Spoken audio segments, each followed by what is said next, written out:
Alrighty, people. So we're in now another edition of the Explain Why Michael Tracey is Wrong and Bad challenge.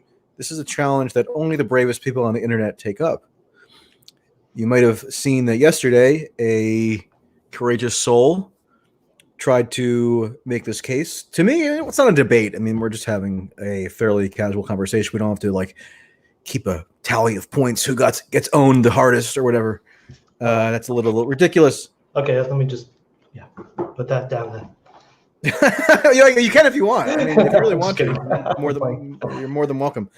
But yeah, the guy yesterday, Jesse, was a relatively intelligent guy, but I would say he was kind of coming at this from the standpoint of being a soft Bernie bro, meaning he had a soft preference for Bernie. He supported him in the primary, but it was not like his identity was not centered on being a Bernie bro, at least politically speaking.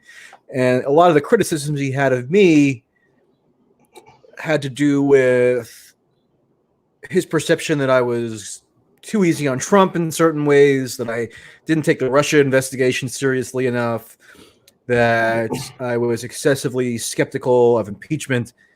That style of criticism was more applicable to his view of me. Whereas for you, at least, from what I gather, based on what you messaged me, the criticism is of a different slant. So why don't you just initially explain why I'm wrong and bad? Of course, the words wrong and bad are both capitalized. And then we'll take it from there. Sure. And also you can introduce yourself if you want or not. Yeah, okay. So I'm a non-blue check person here in the Dallas-Fort Worth area. I've been a Bernie supporter since I discovered him or heard about him like 2015, 16. Consider myself to be on the left. To be honest, I mean, I guess before we begin, I'm currently undergoing like a personal political realignment. I don't really know which direction that's going to go, based on very recent events like the virus, the CARES Act, stuff like that. So, first, I think it's commendable that you're doing this, because I've been trying to get the Democratic Party, people on the left, to do self-criticism, self-examination for a long time. So, my issue wasn't really with you doing that, because I think that's good. And I've taken a lot of those criticisms to heart as well. So my focus is more on, let's see if I can go back to what I said. So, I mean, so you were like following Tulsi Gabbard and her campaign for you were like embedded almost, or I don't know what that was like, but would that be? I wasn't formally embedded, but yeah, I covered her closely the entire way through, and spent 6 weeks in New Hampshire, basically with her every day in one form or another. So it was a rather intensive reportorial experience. So yes, that's accurate. Okay. And I can already feel that this is very different from typing and sending a message on Twitter. Yes. I'm much more apt to say kind of more mean-spirited things. So this is much better. But interesting shift in the dynamic, right? I mean, it applies to me as well. You're more, if you're actually looking at somebody face to face, even if it's through this YouTube stream, you're going to be less inclined to be overtly mean. Sure. And I also think too, and also, I mean, I'm extending. I mean, this legitimately is a good faith extension of an opportunity to whoever wants to take it up from whatever their ideological disposition is. So, like I mentioned, the guy before you was slightly different. I'll have a Trump guy on if he wants to do it. So it's just something interesting just for me to do, because, like you said, you're not a blue check mark. You're not in the media in any real way, except that you just participate on social media. And I never liked this kind of bifurcated thing where the blue check marks and the media elites are in their own little fancy sphere and they don't even engage with anybody else. That's just not my attitude in terms of managing my own engagement with the political world. So, right. So before I begin, I guess, what spurred you to do this? I mean, was there any particular thing that happened on Twitter? Was it a series of reactions to your posts that made spurred me to do this offer? People Yeah, that like why you want people to attack you or to criticize you for being quote unquote bad and wrong, and then maybe Well, I can kind of work within that framework. Yeah. The whole bad and wrong framework is kind of inherently farcical, which is sort of why I choose to go with it. I've intermittently offered this to people for years, actually, because really, when I first gained a moderately sized platform was in 2016. Obviously, I've been in the media prior to that in a variety of forms, but when I really got a moderately sized social media audience in 2016, and with a audience that is growing, you're going to obviously encounter a growing number of people who think you're bad and wrong. And I'm somebody who is always just disposed to engage with people on good faith. So if you have a real criticism of me and you're able to present that criticism rationally, and you're willing not to just troll me or to just hurl insults, and we can have a relatively respectful dialogue, I'm going to probably give you an opportunity to do that. You can actually go find old videos of me doing this, granted with like media people who, loathe me for whatever reason. And I finally cajoled them into having a two-way exchange.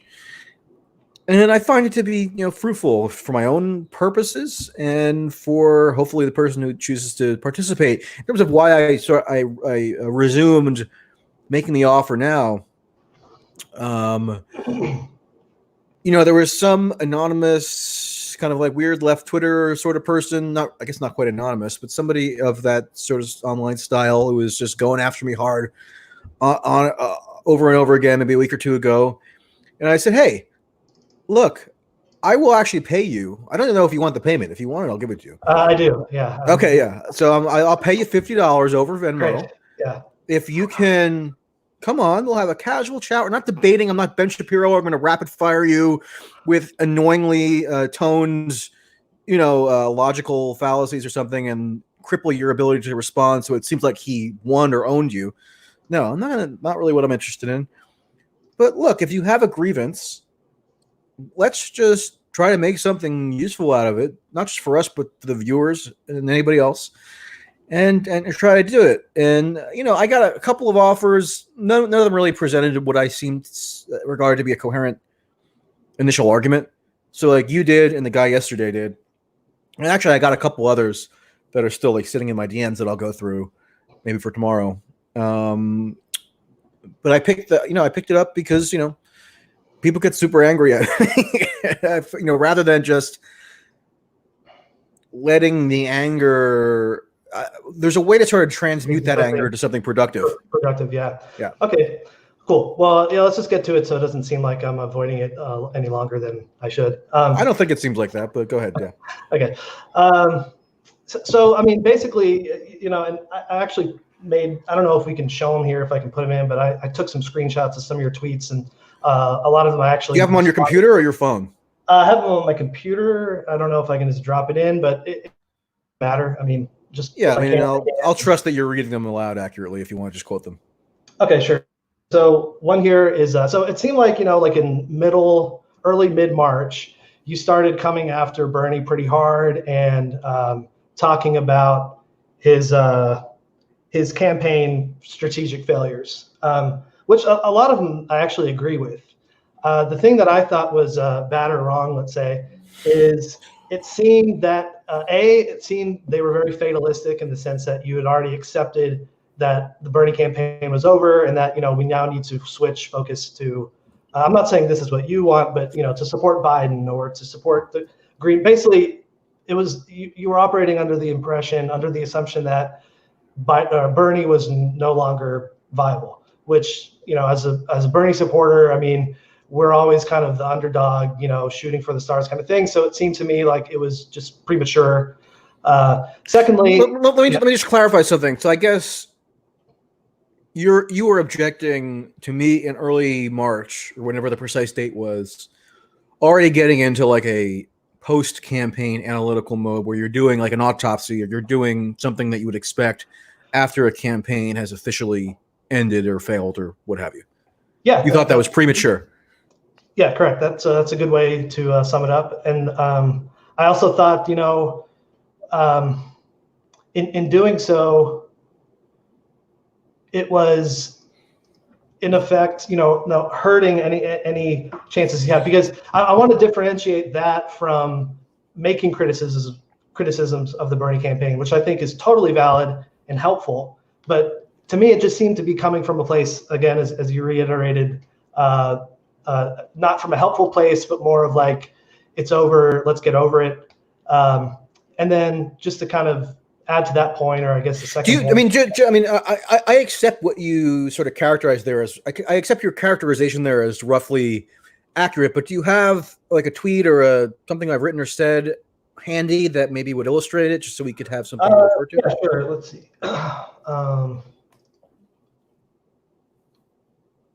Okay, yeah. So on March 19th, you said Tulsi dropped out and endorsed Biden because the Democratic primary is over. Biden will be the nominee, barring physical incapacitation, and no further in-person campaigning is possible given the crisis. Bernie should likewise end his campaign. It's time. So that's pretty clear, unequivocal. Okay. And let's just clarify when that was. That was March 19th, right? So that was 2 days after the most recent primaries, where Bernie lost by landslides in Illinois, Florida, and Arizona.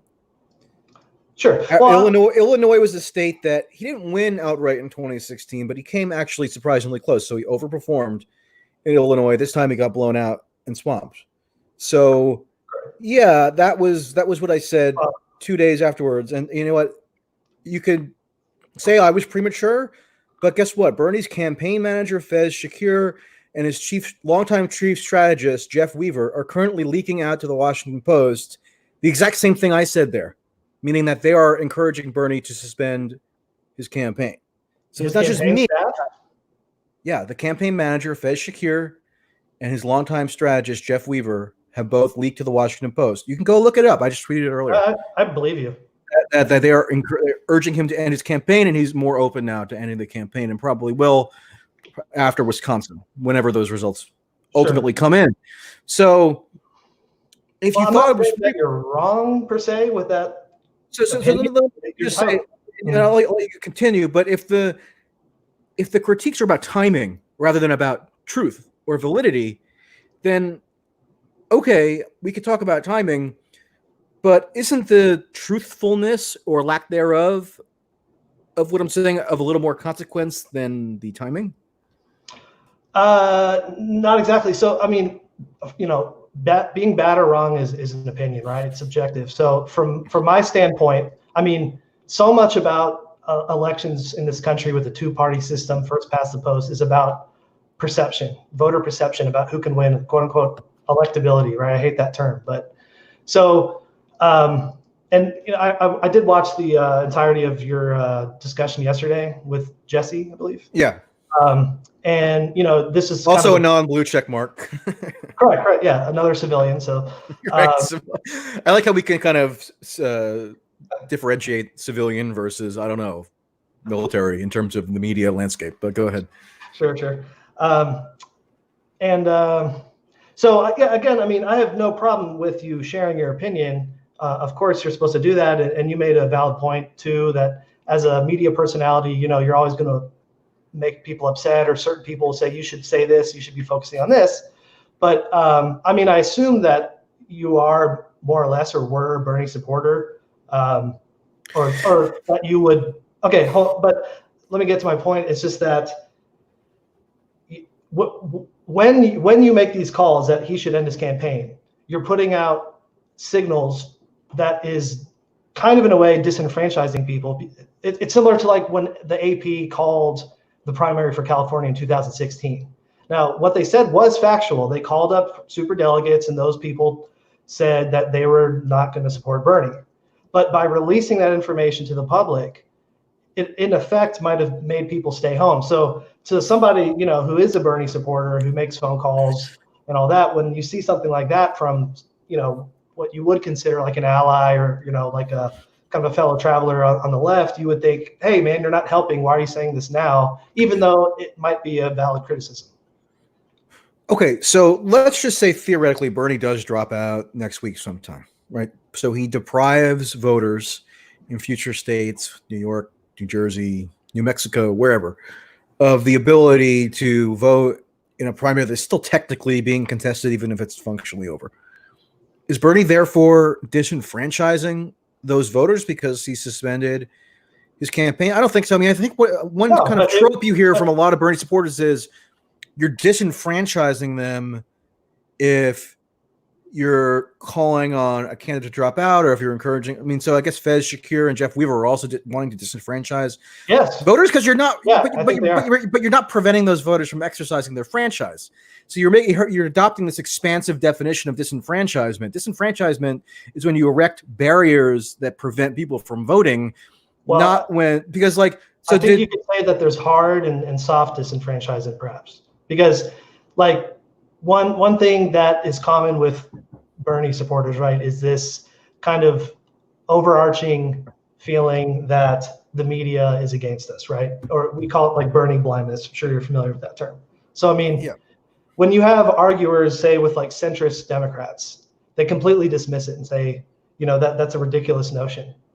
So if you look at it from like the hard disenfranchisement, like what you're describing, it is ridiculous. Obviously, people can still go vote for Bernie.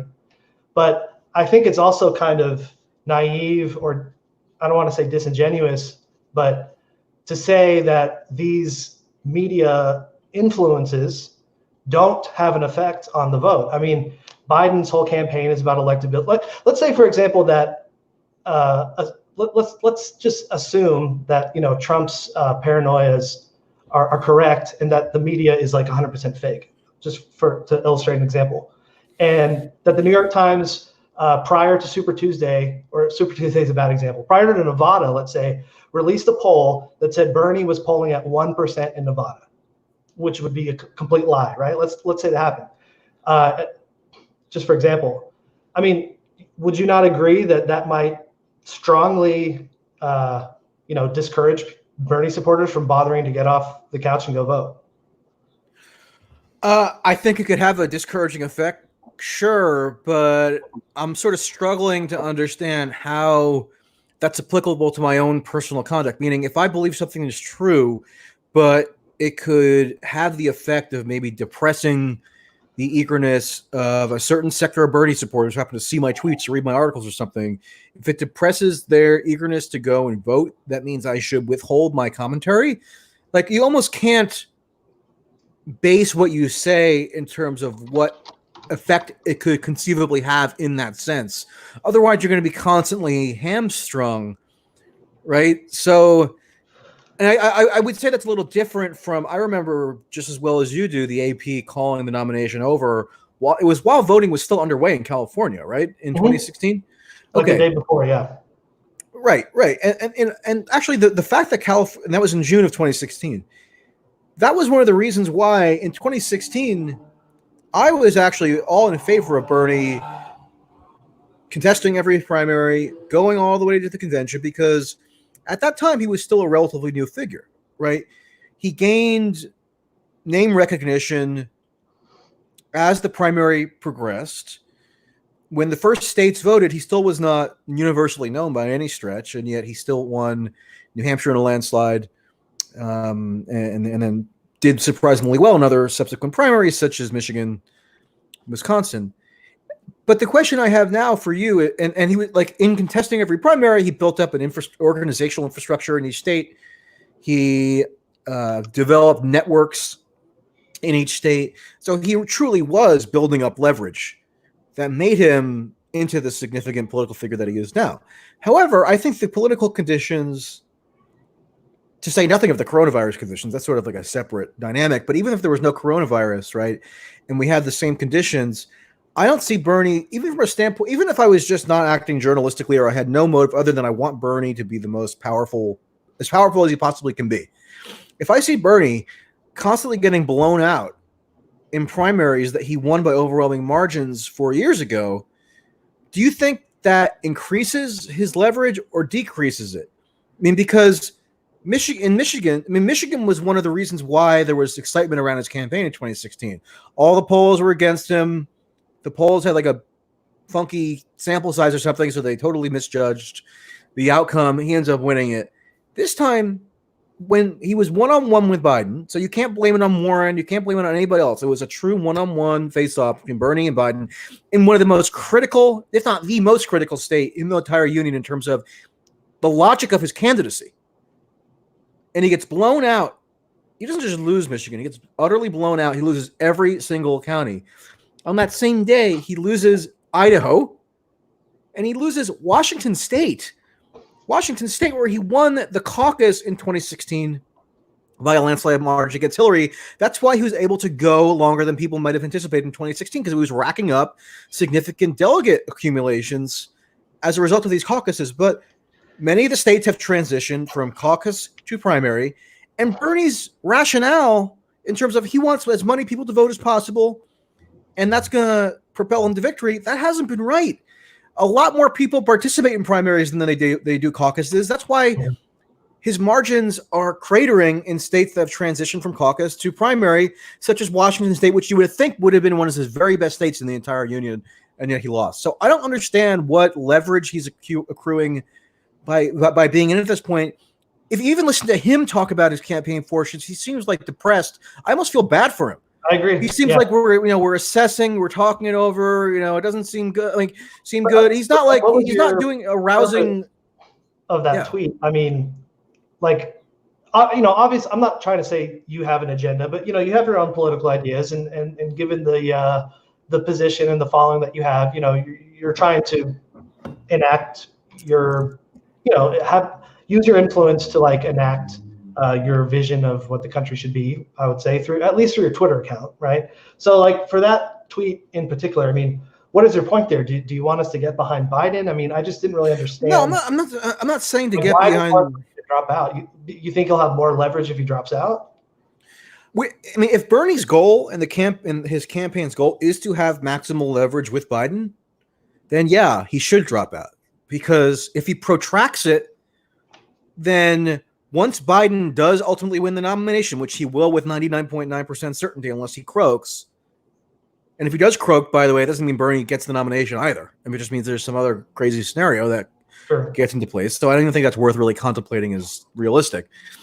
And I'm sure Biden has really sophisticated technology to seal him off from all potential virus, viral infiltration in his house in Wilmington. Mm-hmm. But what I guess I'm trying to accomplish there is to make. I don't think it's useful when you have people who are mired in delusion, right?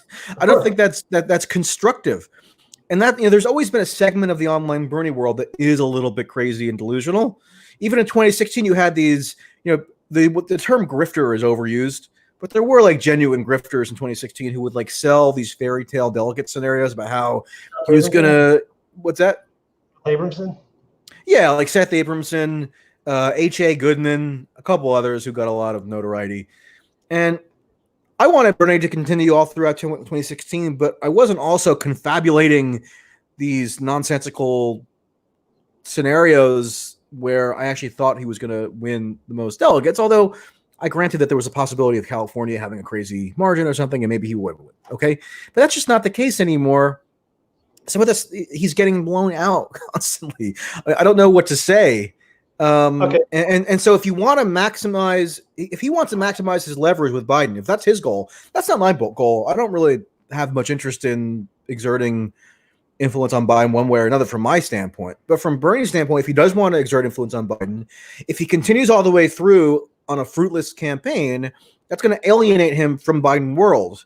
Whereas right now, if they could do some kind of unity thing, then yeah, I actually do think Biden would be more receptive than Hillary was in actually incorporating Bernie himself as well as elements of his agenda into the platform. Biden and Bernie have a relatively good personal relationship. They're in communications right now. They and their staff are in communications right now. Okay, so it's not like it was with Hillary in 2016. Hillary and Bernie ended up working in concert around the time of the convention, but at this point in 2016, it was still kind of open warfare. Not the case now. And so, yeah, if unless I don't think it's Bernie's judgment that exerting influence on the Democratic nominee is pointless. I actually think he does want that. So if that's what he wants, then stretching us out another 3 months and getting blown out in state after state, including states that he won convincingly in 2016, doesn't serve that aim. Sure. Okay. Well, I want to get into this, but I feel maybe I want to just finish the rest of my thesis about the topic at hand to kind of sure. this conversation. Okay. So the other part I was saying too, and that's kind of why I asked earlier about your involvement with the Tulsi campaign is, and at least to me, and I would assume other people that follow you that agree with me, is that Tulsi endorsed Biden. This all kind of happened all around the same time Bernie started crashing, right? I mean, after Super Tuesdays, when everyone kind of got behind Biden, Tulsi took the time. She did it. Well, just to be clear, I mean, she didn't. If she did it after Super Tuesday, I would have been furious, but she didn't do that. She did it after the primaries that truly sealed the deal in Illinois, Florida, and Arizona. So just to be clear on the timeline. So that kind of helps my case. I mean, it seems as if you're being very forgiving to Tulsi, which makes sense. I mean, you were following her, you were reporting on her quite a bit, and you've invested more of yourself into that campaign. So to me, it seemed like you were much more willing to kind of twist the knife, let's say, into Bernie's strategic failings, whereas I haven't really seen much coming from you anyway. Maybe I've missed them. Tweeting about Tulsi's failings as a candidate. So again, this is so weird. No, I mean, it's good. I like it. I like this. Go ahead. Okay. But the bad or wrong thing, in jest. But I mean, it seems like if it's fair, if Bernie is fair game, then Tulsi should be fair game too. And at least I haven't seen that from you. So it does at least come off seeming that there's like a kind of bitterness or like I told you so-ness regarding Bernie, but not Tulsi, which I wouldn't really care about if I didn't think that it was also kind of harmful to the slight chance that Bernie might have. And to be fair, I mean, just in the last week, really, because also when we were DMing on Twitter, I mentioned like black swan events. I mean, in January, it seemed like Bernie was not unstoppable. Then Super Tuesday happened, that completely reversed. And now with this pandemic, so because we're in just bombarded with messages from bad faith actors, not you, but people like, I mean, go down the list, right? Neera Tanden, whoever on Twitter, who are just constantly saying Bernie should drop out or Bernie sucks or blah blah blah. And then so to see you saying those kind of things is just kind of like, oh man, come on, really? Especially I'm not somebody who's. I mean, to people you support. I'm not saying you conflated me with Neera Tanden, but to anyone who would conflate me with Neera Tanden, that's utterly insane because I, for 5 years, have reported on Bernie, yes, with a critical eye because I'm a journalist, so I'm not just going to be a Bernie bro, right? Well, I just mean somebody who has a favorable general disposition toward Bernie. However, it's somebody who felt that because of the Bernie online echo chamber, which is real, a lot of the true flaws with the Bernie campaign and the Bernie movement writ large did not get enough of an airing. Okay, so you're not going to get a lot of self-criticism in Bernie world around his adoption of Russiagate, which of course came back to bite him because they Russiagated him right before the Nevada caucus, and he had no way to respond to it. He actually accepted the premise of his Russiagating, and I actually think that did have an effect on his performance in South Carolina and subsequently because, I'm sorry, a lot of normie Dems are super energized to participate in the presidential primaries this year, and they follow the Russia stuff. So if they think that Russia is backing Bernie, oh my God, that's going to probably influence their behavior.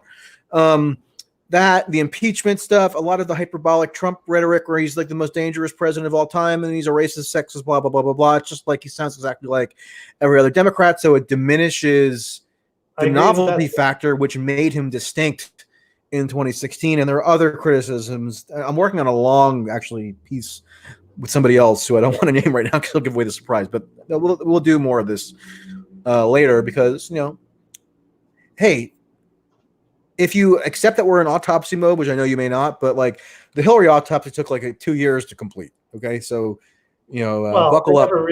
They never did it, but others tried to. Right. I'm saying others tried to do it. Yeah, well, it just goes back to my original argument. I have no problem with criticisms if they're helpful. I mean, criticisms should be helpful in the sense that they're heard by the campaign and then they improve and make those changes. It just seems like it's coming from a place now of like, hey, like I told you so. Like Bernie's done. I think where we differ is okay. So I think where we differ is I'm operating under the assumption, just as Fez Shakir and Jeff Weaver are, that the campaign is over. You're operating under the assumption that it's not over. Therefore, that sort of dictates our varying approaches in a way, which fine. I mean, I get that, but look. Well, I think the primaries results speak for themselves. Is there any evidence that things have shifted in Bernie's favor given the coronavirus situation? No. In fact, the total opposite. The margin in Wisconsin is going to be a blowout in all likelihood. So, okay, I mean, you want to hold out. I mean, you can hold out hope for a black swan event, but you can always do that. There's always a potential that a comet hits the Earth tomorrow. Okay, well, but it already did. I mean, the pandemic. Yeah, but that hasn't helped Bernie at all. In fact, it's been the opposite. Okay, well, I think. But let me respond to the Tulsi point though before we. I don't want to seem like I'm glossing over it. Okay. So a lot of times when I do make these Bernie criticisms, people will reply to me with Tulsi-oriented attacks. They'll say, "Wow, you're going after Bernie hard, but what against Tulsi? What about Tulsi? She failed too, but you're ignoring that. Wow, you must have some nefarious reason for not including her in these vitriolic attacks in their minds." Okay. I have to reiterate something. Tulsi did not have the following assets heading into the 2020 Democratic primary race. She did not have a nationwide, and tell me if you disagree with any of this. She did not have a nationwide organizing network. She did not have an extremely active alternate media ecosystem. Okay? She did not have virtually unlimited funds.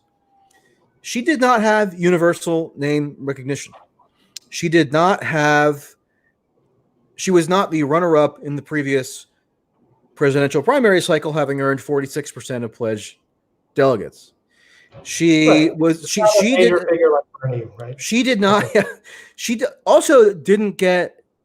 did get blacked out by the media. Bernie didn't. You can object to how Bernie is covered in the media.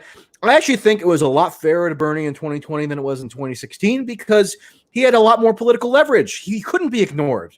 Sure. It would have been ridiculous if they even tried to ignore him. So he got town hall after town hall, tons of interviews. I don't know what more you could have asked for in terms of the volume of the coverage, even if some of it was negative. But like some coverage is always going to be negative. That's just a fact of life in a presidential campaign. Kamala Harris, before she dropped out, got a brutal story in the New York Times, which was like the death knell for her campaign. So, like, I mean, I think a lot of Bernie supporters often have a persecution complex where they think it's only they who get negative coverage. Is it a little bit more proportionately negative for Bernie? Sure. But at the same time, like, they latch on to like one crazy thing that an MSNBC pundit says that like they put on Twitter, and they think that's necessarily indicative of the sentiments of the entire media. No, Bernie had a lot of support in the media, at least in terms of online media. Okay. So you and I could name a lot of fairly prominent media figures who were obvious Bernie backers. Am I wrong? No, I agree with all that, but I don't understand why you would need to make the call for Bernie to drop out. Like, what was the purpose of that in your, I mean, are you thinking? I'm addressing the Tulsi point. We can get to that. So when people bring up Tulsi as though I should be training my fire on her to the same extent, that ignores the huge structural advantages that Bernie had as a candidate going into this race that Tulsi didn't at all. She truly was maligned to a shocking extent. I mean, but you followed her as a journalist, so you would have the inside scoop, and you should be able to speak more to that. So, I mean, I think more to what? To her failings as a candidate? Yeah. I mean, you were on the trail with her. So, the rest of the media didn't cover her, but you did, which is great. I mean, it's commendable. So tell us why she screwed up. Right. Well, but here's the thing. I never was saying that Tulsi Gabbard is likely to win the Democratic presidential nomination.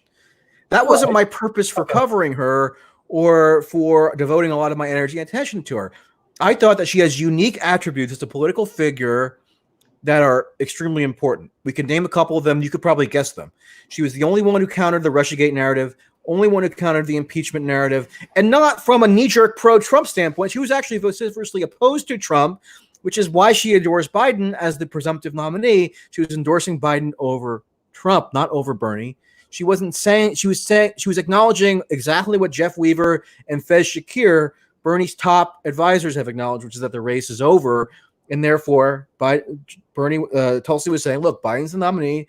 Therefore, I'm going to endorse the nominee, as I always said I would do over the course of this campaign, even if you had crazy speculation that I was going to run third party, which she ruled out over and over again. So I covered Tulsi. My logic in covering her was like, wow, okay, this is somebody who actually aligns to an almost remarkable extent with my rather idiosyncratic political views. Okay, but and not because I thought she was likely to win the nomination, but because I thought she could have a salutary impact on U.S. politics if she gained enough of a platform, and I think she has. Not just on Russiagate and impeachment, but on new Cold War, on the military industrial complex, on the overreach of U.S. intelligence agencies. I don't know if you saw this, but after Bernie was Russiagated and wouldn't defend himself, Tulsi defended him. Correct. Yeah. So. And I could name a million more examples. Okay. Rejection of superficial identity politics.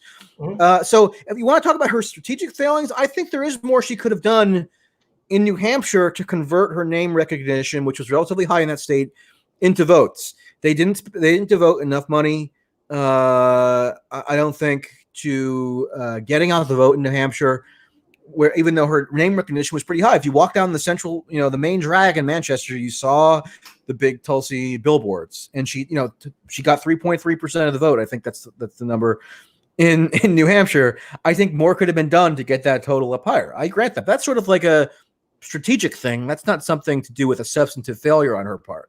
And if there was a substantive failure, then I would be more inclined to hammer that home. But I think it really is misguided to ignore, to bring up the Tulsi comparison in a vacuum, neglecting the leverage that Bernie had relative to her, which was off the charts.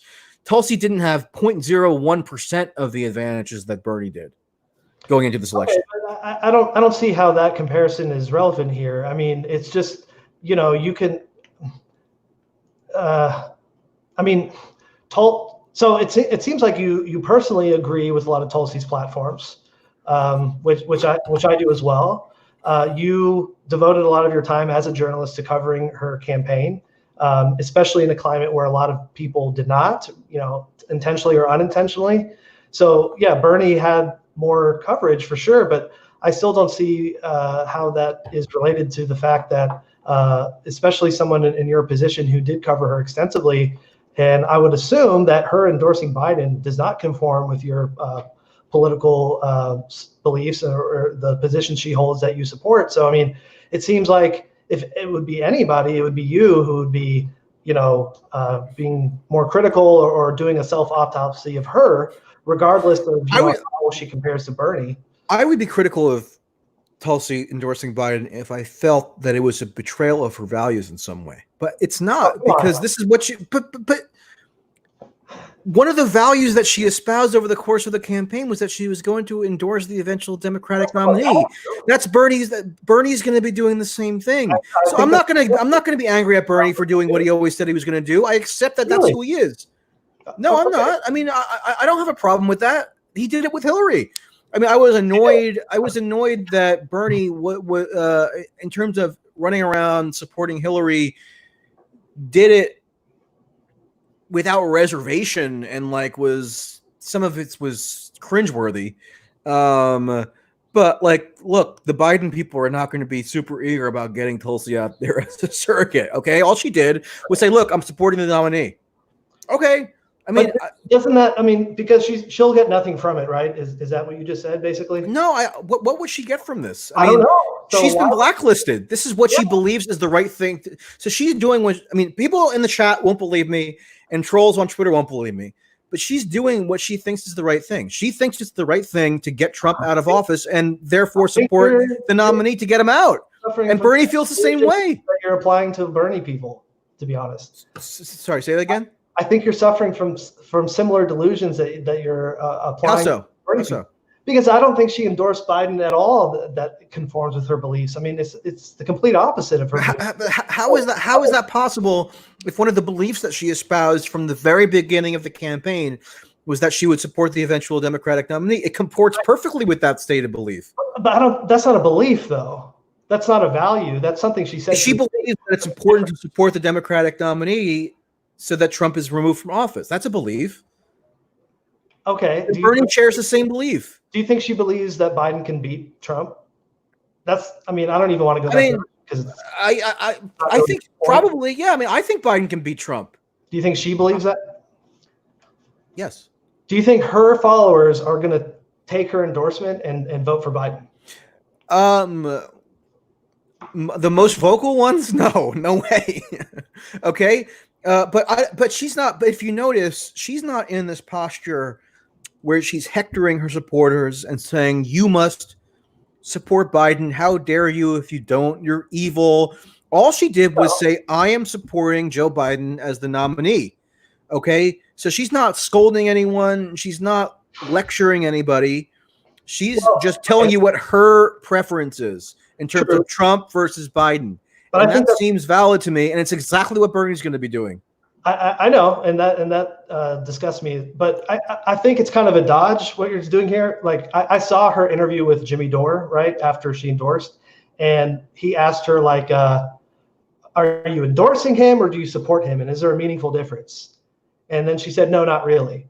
So I mean, is she endorsing him or not? Like she said she endorses him, but she hasn't called out her own supporters for being evil racists. Because it's semantic. I mean, she stated that she supports Biden over Trump. I mean, if you want to call that an endorsement, okay. I mean, I guess technically it will count as an endorsement because she's stating her preference. But I'm not sure what I'm dodging here. I mean, I don't want to dodge you. I'm trying to reply to what you're saying. The antithesis of all of her political beliefs and values that you also espouse. That was part of your motivation to follow her campaign.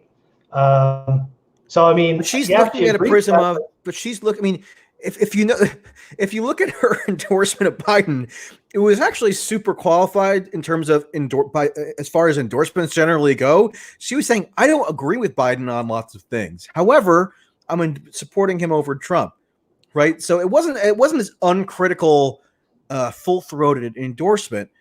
And I think it's rational for somebody to want Trump out. Okay. And I didn't begrudge people who supported Hillary. I personally didn't in 2016. But it's quite irrational. Like going from your discussion with Jesse yesterday, you were talking about a lot of the histrionics coming from the Democrats, making up this straw man caricature of Trump. And I mean, if that's what's driving a lot of people to get him out of office, then I don't think that's necessarily a good thing. Hold on, you don't have to. In that same conversation, I spelled out some of what my actual criticisms are of Trump. So you don't have to buy into the most histrionic depiction of Trump in order to have a preference that he not be president in January of next year, right? So I'm not saying how I'm going to vote. I don't know if I'm going to vote for Biden yet. I may not vote. I haven't voted in a while, actually. I just don't even care anymore. Right. But between Trump and Biden, I mean, it's not such. Is it that clear? I mean, when the whole, and then maybe we can get back into, more into a discussion away from the bad and wrong thing, if you want. But can you accept just getting rid of Trump is no longer tenable? Go ahead. Okay, I'm not making a pro-Biden case, okay? But however, I know people are going to get mad at me in the comments here. However, as much as I object to Biden, and look, go look up my piece. I interviewed Biden, all right, in September, asked him about his Iraq war vote. He made up a fake explanation for it, where he said that he opposed the war before it began, which is totally wrong. It's hard to even tell if he's just fumbling his words or he's actively misleading. Probably some weird combination of the two, because, like, obviously he's in cognitive decline. Nobody denies that. However, a lot of the cognitive decline stuff gets a little bit exaggerated. I mean, they say he's a dementia patient, right? Which is not. Decline gets in the way of his lying. Yeah, I think that's true. However, I find Biden less, comparatively speaking, objectionable than Hillary for a variety of reasons. So my objections to Biden are not going to be, relatively speaking, as vociferous as they were to Hillary. And I can name you a couple examples of why. Number one, I don't feel that Biden is as personally corrupt as Hillary. And that doesn't mean that Biden is not corrupt. I'm saying, relatively speaking, because we're talking about the prior Democratic nominee, so it's a worthy comparison. He doesn't have this global influence network called the Clinton Foundation, where you could basically buy influence and that kind of stuff. Hillary, though. No, I'm set, but I'm in terms of the ferocity of my objections, I'm explaining why they're going to be slightly less so with respect to Biden, even if I'm not supporting him. In the Obama administration, because foreign policy tends to be what I focus on. That's what drew me to Tulsi in a lot of ways, right? Because she had a foreign policy centric campaign, which is an anomaly in U.S. politics. And I think this. And look, Bernie feels the same way about Biden, right? He doesn't object to Biden nearly as much as he did Hillary. That's why they have a good relationship. I think Tulsi feels roughly the same way in that, like, she's suing Hillary for defamation, whereas she's just not as viscerally off-put by Biden. And I can understand why, because if you look at the Obama administration, there was a recurring debate over a number of initiatives that were taken in terms of foreign policy action. The troop surge in Afghanistan in 2009, the Libya intervention in 2011, the arming of Syrian moderate rebels, even the bin Laden raid. Hillary, in those debates and more, always took the more aggressively hawkish position, and Biden always took the less aggressively hawkish position. So, again, you mean like on the Senate floor, or no, within the Obama administration, when Obama was vice president and Hillary was Secretary of State. Okay. So does that say something that's significant? Yeah, it does say something significant to me. That again makes it such that my opposition to Hillary or my opposition to Biden is not going to be as intense as it was to Hillary. Objectionable than Hillary, so therefore Biden is less objectionable to me than Hillary. Yes, worthy of the lesser of two evils argument to justify supporting him, or. I'm not saying I'm even going with that argument yet. I'm telling you the reasons why I find him marginally less objectionable. And so I don't think it's irrational for people to want Trump out. I don't think it was irrational for people not to want Trump to be elected. So, if that's your perspective, which is the perspective shared by Bernie and Tulsi, then okay, I can see supporting the Democratic nominee. I mean, that's the bottom line. That doesn't mean I'm gonna. What do you think is the way forward? I mean, well, okay, here's a good point. Biden, and this gets to why I said. Sorry, I'm interrupting. Go ahead. No, well, that's okay. I was just curious what you see as the way forward. I mean, just kind of going back to the original premise of the conversation. It seems like, at least again from my perspective, kind of rubbing some salt in the wound about Bernie. Okay, I get it. Fine, you want to say that's okay, and you're not even really wrong in what you're pointing out. But what is your purpose? I mean, where do we go from here? What do you think? Okay, but so think of it this way. In 2016, I was accused roundly of rubbing salt in the wound of the Hillary campaign. Great. After she failed in spectacular fashion. Okay. Right? Yeah. But my logic for doing that was because we need to understand the reasons for her failure in pretty comprehensive detail. Now, of course, her supporters are going to perceive that as a direct personal slight in some way because they were emotionally invested in the campaign. They maybe have a hard time hearing some of the more strident criticisms, or even if they're just analytical in terms of why she failed. That's why they came up with a whole battery of excuses, ranging from Russian interference to James Comey to blaming Bernie, blaming everything under the sun other than Hillary. I'm not making any excuses for Bernie. I mean, I agree with a lot of your criticisms. I'm just wondering, in terms of a way forward, yeah, I do think that we need a post Bernie way forward. And I think if the function of the Bernie campaign at this point is to get people invested in like concocting fairly delusional delegate scenarios, then that seems like wasted energy to me. And I feel like the left, broadly speaking, people don't even believe that I'm on the left, but I always roughly have been, even though I'm not tethered to that really in any meaningful sense. I get along with people on the right. And, Tulsi is somebody who kind of like, in a way, straddles the populist left and right. That's a little bit more in sync with my own tendencies. Okay. But in terms of having a rational perspective on the nature of U.S. politics right now and what can be productively achieved in the short, medium, and long term, I do think a post-Bernie path forward is something that needs to be embraced in a way. And part of that entails truthful assessments of what went wrong with the campaign, and not just the campaign itself, because I've always tried to be clear that I'm not even saying it was solely the campaign's fault. There were also just political dynamics since 2016 that were less hospitable to Bernie, that like were just tectonic plates shifting that he couldn't individually control.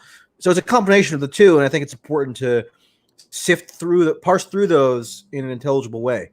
I guess, and I don't want you to think I'm tone policing, but it seems like some of your tweets are coming from a place saying like, haha, like, what are you thinking being behind this guy? Here's all the. Can you name it? Do you have any examples?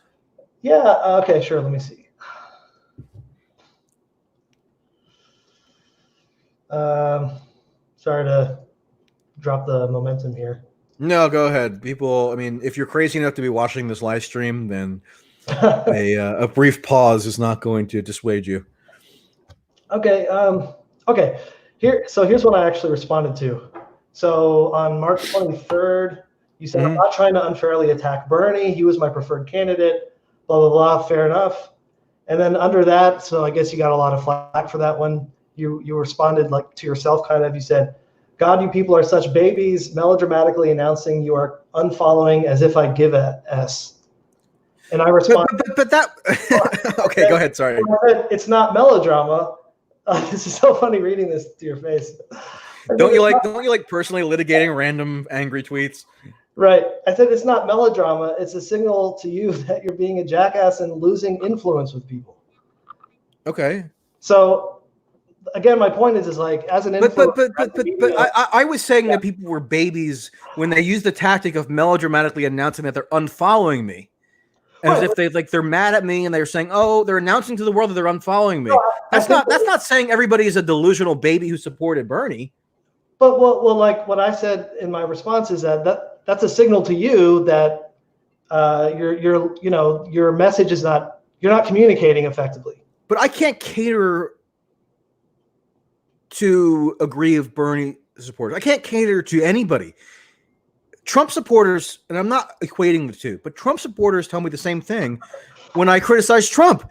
After I criticized, and if you watched the thing yesterday, I got into this a little bit. After I was criticizing the Soleimani assassination, Trump supporters unfollowed me en masse. They denounced me, they disavowed me, and they said I was screeching that we're heading into World War III, and I wasn't effectively communicating with them anymore. Because they were upset, which is fine. But like it's a similar logic here. I can't, as somebody with a moderately sized platform, I don't know if you would call it big or not. But with whatever size platform I have, I can't be in a situation where I'm constantly trying to appease people. If you follow me because you want me to give my truthful observations, fine. If you're angered enough by them that you no longer wish to follow me, that's fine too. And we could even talk about it at length on a YouTube live stream like we're doing right now. But I think you did mischaracterize that a little bit, because I wasn't saying that people were delusional dummies for supporting Bernie. I was saying that they were delusional dummies from telling me that they were unfollowing me as if they're trying to like punish me or something. Right. I mean, I'm sure a lot of it was coming from that, but so, you know, I might have mischaracterized you as someone who was, I know you're not like a Bernie stan per se. Of course, as a journalist, you have to be objective. I can't tell you, it would have given me such personal satisfaction if Bernie won the nomination and picked Tulsi as vice president. If we had a Bernie Tulsi ticket, I would be over the moon. Exactly. So I think to Bernie supporters, you know, Super Tuesday was a massive loss. So if you think about it as a war, it was a big battle that we lost. And people in those times need, and again, you can judge for yourself if this is a role you should play or not. But I guess from our perspective, it's like, this is a time for boosting morale, for, you know, getting people to believe again and make that final push instead of turning in, you know, throwing in the towel early when there still could be a chance. And but just so you know, Bernie threw in the towel. Okay, so it's not me. I threw in the towel. Did you watch that final debate with Biden before the last three primaries? I did, yeah. That was Bernie throwing in the towel. Okay, so at a certain point, these criticisms that you're espousing have to be directed to Bernie. Sure. Himself. No, well, I can't be so. My role is not morale booster or cheerleader. Okay, so the aggrieved Hillary supporter after the 2016 election could have used the same arguments against me. They could have said, "Look, we're traumatized. We need a morale boost. This Russian-backed fascist is now coming into power. This is no time to say things that cause us distress. How dare you?"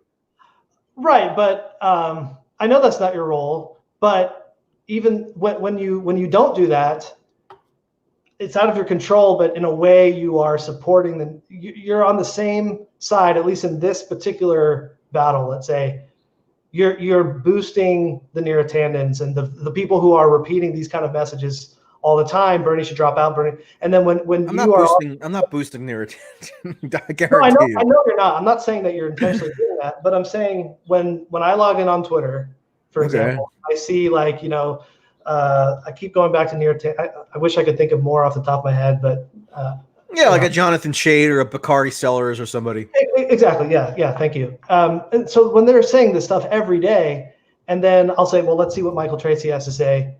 And then if you're kind of saying the same thing, it's just like, oh, well, who am I supposed to, like, what is going on here? I think that is. But I mean, I almost think it's wrong to say it's the same thing. Like, again, that's why I'm asking you for examples. Well, do you have any others handy? If not, if it's just sort of a general impression, then I'm sort of used to impressionistic takes of me that don't generally hold up to scrutiny when you actually get into specifics.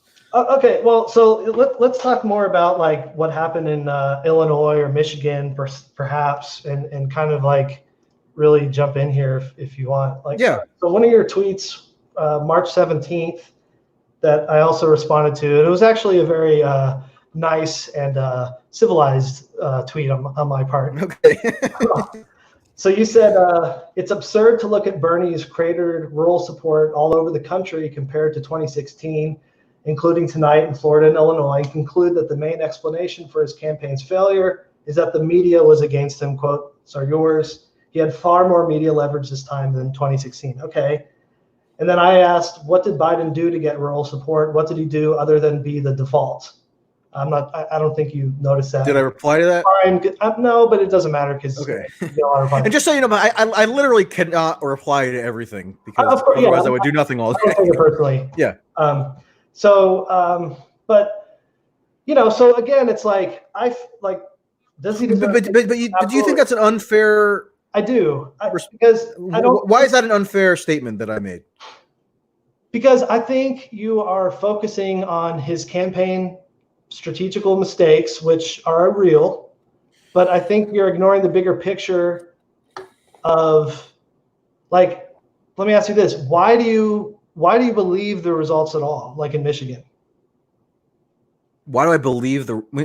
What do you mean? I don't Like, get. why do you believe the election results? I'm not sure what you mean. Are you saying you don't believe the election results in Michigan? No. On what grounds? Well, I would like to ask, what grounds do you have for believing them?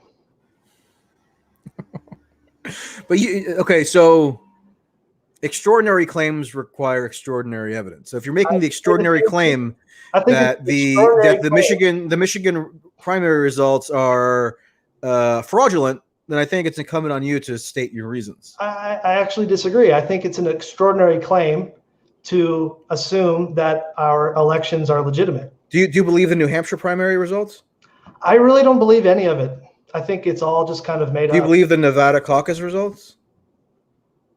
I mean, do I believe places where Bernie won? If that's what you mean? Yeah, sure. So you believe the outcomes are legitimate in the states that Bernie happened to win, but not the states that he lost? Yes, even though I know that makes me sound very biased and ridiculous, but I mean, I could expand on it, but yes. Yeah, but please expand on it. Well, I mean, first of all, like, I'm sure you know, like, our election machines are a complete disaster. They have no security at all. It's not even an exaggeration. I mean, like, literal children can hack them, right? So they have like this hackathon in Las Vegas every year, and where people from around the world or whatever show up to like do various hacking. And Tulsi actually introduced a bill addressing this. That's right. Vulnerability. I like Tulsi. Yeah. Or liked, maybe past that. I don't know. I'm still processing everything. Yeah, that's fine. But okay, so I mean, our election machines are owned by shadowy companies who have ties with government. They're not secure at all. There's no transparency. I mean, why should we believe in the most powerful, wealthy country in the world that there would not be malfeasance?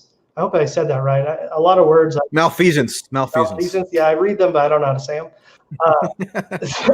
And that's why doing these live streams is actually helpful, because sometimes you just read a word and you never actually enunciate it. Correct. So getting in the habit of speaking in public regularly, as I do, means I am forced to figure out how to pronounce certain things. Anyway, go ahead. Yeah, and so I mean, I really think that we've reached a point where it's no longer incumbent on my position to defend myself. Or, I mean, show me that our elections are not illegitimate. Like, it all began in Iowa, was the beginning of the primary. That was absurd. You have like kids flipping coins over in their hand. You have an app that Pete Buttigieg was a large donor to the startup that created it, and people who worked on the app, were connected to his campaign or former staffers, and the results were certified, even though the Iowa Democratic Party admitted that the results were incorrect. I mean, it's just, at what point do people stop and think, I mean, I would like someone to prove to me that our elections are real. Okay. Are you aware that Michigan uses paper ballots only? I was not aware of that. Okay. Well, I'm making you aware of it. I'm not trying to be mean or nasty, Sure. but I'm telling you that, I mean, there are some states where I agree that there's not a sufficient paper trail, but that's not the case in Michigan. Okay. And it's not the case in, for example, Washington, which is all mail elections, where Bernie lost. But you said Bernie lost every county in Michigan. I mean, are you still there? We're back. Can you hear me? Yeah, I can hear you. We glitched for a second. Okay. So Bernie, he lost, or Biden won, or either way, every county in Michigan, right? Including Flint. I mean, do you really believe that on its face? If I mean, just out of context. Yeah, I do. I'm sorry, I do. I have no reason to disbelieve it.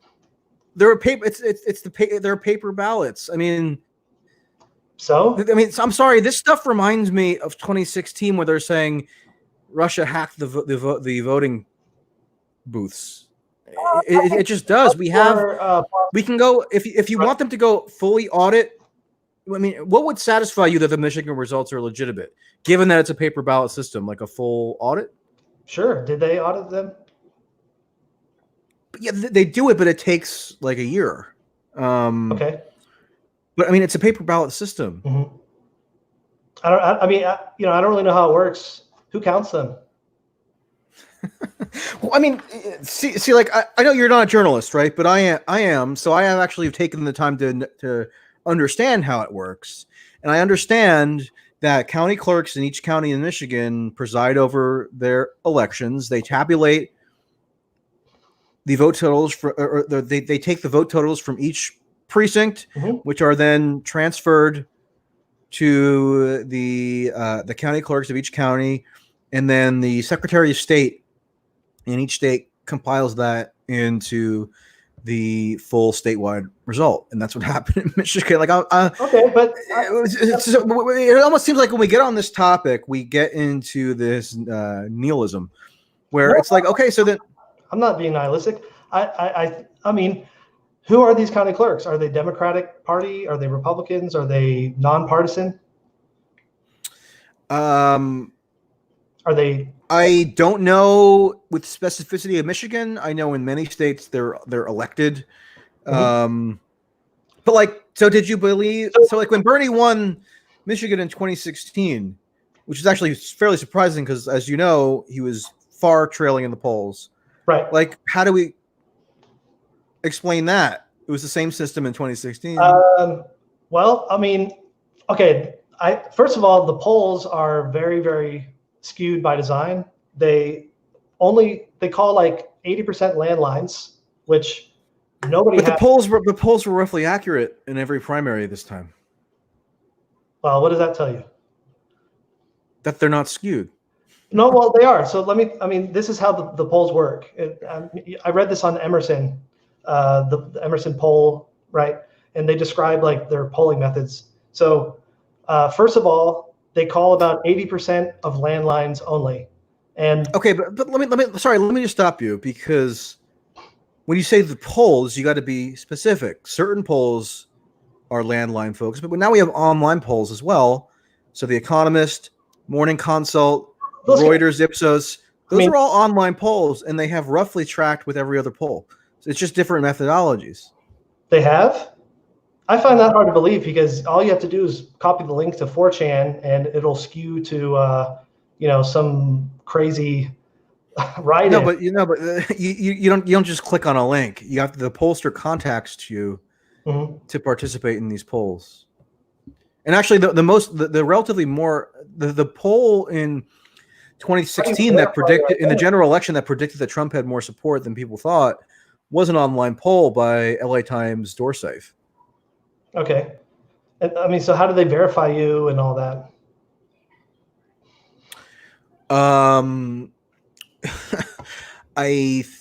With The Economist, I think I've actually looked at it. You know, you go through, you just certify who you are, and then they use it. Obviously, there's going to be a margin of error, right? So if you have a small section of people who are truly trying to manipulate the polls, you would think that would be included in the margin of error, which is why when we look at polls, we don't think that they're 100% snapshot accurate of the electorate.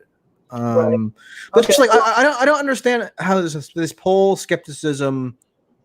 So now we reject the validity of polls and we reject the validity of election results. So like, what do we believe? Just nothing, and we only believe the results when Bernie wins. Right. I mean, yeah, I know you're trying to get me to argue against myself, and I'm not. I'm trying to understand what you're saying, so I can reply to it as rationally as possible. But I do believe. I mean, okay, there's a lot to take apart here. So about the polls, as I was saying before, I was not aware about some of these online polls, but I would assume I mean, just from my own research, like that most of the polls are still done by phone. Do you know if that's true? Most of them. I would say most polls that are conducted still have a phone component. Yeah, but we've now reached a point where online polls are relatively prevalent and are used and are included in these aggregate totals of polling averages and so forth. Okay, but I'm just saying I don't know how much of them are online. But so what I've looked at, I mean, Emerson is usually touted as like a very good poll, right? Yeah, but they were horrible this cycle. Okay, well, right, and one of the reasons for that is that they call predominantly landlines. The rest of the ones that are done online is actually operated by Amazon Mechanical Turk, which that's a whole nother rabbit hole. Amazon, Jeff Bezos, but I don't really want to get into that. But so they call mostly landlines, which are nobody has landlines except the elderly, which is we know is skewed towards Biden. Secondly, polls skew their own results based on previous voting performance. So okay, but you know when a poll is landline only, which I agree is probably not the ideal methodological approach at this point, but they weight the samples so that you even do get some 18 to 29-year-olds who answer landline phones. It's a small sample size, and so the respondents that are younger who pick up the landline phone call, and it's not. I mean, there are a lot of cell phone polls as well now. So I mean, these arguments are getting a little obsolete. But it's not 2004 anymore. Okay, no, I'm talking about this cycle. I mean, landlines. What I'm telling you, cell phones are included in many polls, and many are online. So, like, actually, you do want a variety of methodological approaches in polling science. So you want an aggregate of everything. I know, but anyway, it's kind of a moot point now. But I'm saying, from what I've seen, they do skew very, very, very heavily to landlines. I was not aware that online or cell phone was equally weighted, but from what I've seen, in this cycle, it's mostly landlines, and even if they happen to call an really accurate. Okay, fine, but I mean, like, well, you said yourself. I just don't understand continuing to like dismiss polls as weighted to Biden when we have election results that are skewed to Biden. Like, right? You see what I'm saying? I do, but I'm trying to paint like there's a bigger picture here with a lot of moving parts. So again, it's about electability. If the polls reflect something, then people who are on the fence or people who might not be very highly motivated, it's going to back to the soft disenfranchisement I was talking about. Polls are going to affect election results. Well, I mean, look, I agree that the way polls have such a prominent place in American electoral politics is ridiculous. I mean, the idea that we spend every day feverishly analyzing every single poll is, in general, not a useful mode of political analysis. I admit that I fall victim to it as well, or I succumb to the temptation to, analyze every individual poll, and it's usually not even that helpful. But the DNC used polls as their criteria for who was permitted to enter into the debates, and the standards that they set forth in terms of which polls were deemed approved and which were not were arbitrary. That's why Tulsi was not permitted in certain debates, and she was permitted in others. So if the general point is that, and by the way, there's a siren outside. If you can hear that, I hope it's not a coronavirus patient, but it may be because I'm sitting in the epicenter right now. So if you're making a general point about the downsides of allowing polls to play such an outsized role in American political life, I agree, but I don't think that then justifies this rather nihilistic outlook on polls as if they're all somehow conspiratorially skewed to disadvantage Bernie. I mean, what about the point in February when Bernie was leading the national polls? Did the criticisms apply then? Yes, because I think at that time he was probably leading by a much greater margin. But I mean, what my main point is you've levied criticisms against the Bernie campaign and his internal strategies, but without making criticisms against the greater system at large that treated him, I mean, unfairly would be an understatement. I think you could even argue. What's an example of the unfair treatment? Well, okay, for example, like you said that this cycle, he got a lot more news coverage, which I agree with. However, I mean, and, you know, I also fault him for this, for not pushing back hard enough, but every time he brought up his signature legislation, Medicare for all, the question would always be how we were going to pay for it. And I don't know where you fall in this, but to me, that is a ridiculous question. It's a lie couched in a question. Because you think it's ridiculous to? I mean, I generally am supportive of universal health care, single payer, Medicare for all, however you want to frame it. But I don't think it's inherently ridiculous to ask a presidential candidate what strategies they're going to employ to pay for their signature agenda item. No, it's not if they were doing that fairly to everyone, and if it wasn't completely disingenuous. I mean, they brutalized Warren with that question when for a while she was leading the polls. Okay, but she was also progressive. Yeah. I mean, who else did they ask that question to about anything? I mean, if you're talking about the people who are selected to moderate debates, like that question got asked over and over at these debates to the point of tedium, where there was almost nothing new that was said on the subject, but they kept raising it over and over again, where they probably should have gotten to other issues. Misleading voters. But I agree that the corporate media moderators who are picked for these debates are almost entirely total dunces. I've said all along that they could do. What's that? It's by design. Well, I mean, yeah, we have a corporate media system. I agree with that. That's part of why Tulsi got viciously treated by the media. Sure. But a disgrace. Yeah, absolutely. Yeah, I mean, literally, I talked to people who truly believed that she was a Russian agent. Okay, prominent people in the media. Okay, so I mean, I get it. However, and I said that we would be better off with debate. I mean, I would prefer Joe Rogan to moderate a debate. I would prefer just a random sample of Twitter people or YouTube people to moderate debates rather than like George Stephanopoulos and Lester Holt. Okay, so I agree with the overarching criticisms of the corporate media system. Mm-hmm. But so I do talk about that. I don't agree with this premise that I've ignored all of that. But at the same time, Bernie had the leverage where he could have. I mean, he had a gigantic nationwide grassroots movement with unlimited money. Right. So, like, who's better positioned to actually challenge those corporate media constraints than Bernie? And he didn't do it, or he didn't do it effectively enough anyway. True. That's true. I agree. I don't know if you've been saying these things on Twitter. I mean, I recently or.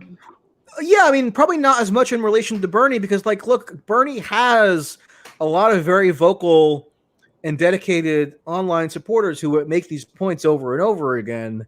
Whereas if you're asking why, like, if this sort of gets to why I had an emphasis on Tulsi, very few people were making these points on Tulsi's behalf.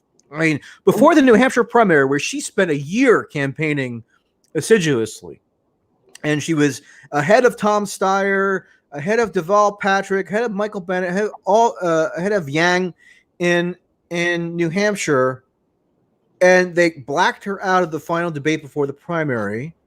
Sure. And they didn't give her town halls on CNN right before the primary. So as the person who people look to as sort of like a source of information on Tulsi from a relatively sympathetic standpoint, yeah, in terms of a corporate media critique, it was going to be tailored to how that disadvantaged Tulsi at that time. Because, like, Bernie doesn't lack for people making those points in his favor in the online media world. So I didn't think that I was personally obliged to do that with as much ferocity relatively speaking. Although, again, I agree with all the points. Yeah, you're here. You dropped out for a second. Okay. I agree with the overarching points on the corporate media. So it's like you're kind of barking up the wrong tree if you're thinking that I'm somehow ignoring that. But the thing is, I think people use those overarching points as an excuse not to deal honestly with the nature of the Bernie campaign and what went wrong. Because like the tweet that you mentioned was like Bernie's created rural support. I don't think you can blame Bernie's created rural support exclusively on the media, because then why did he get such major support in 2016 from those demographics?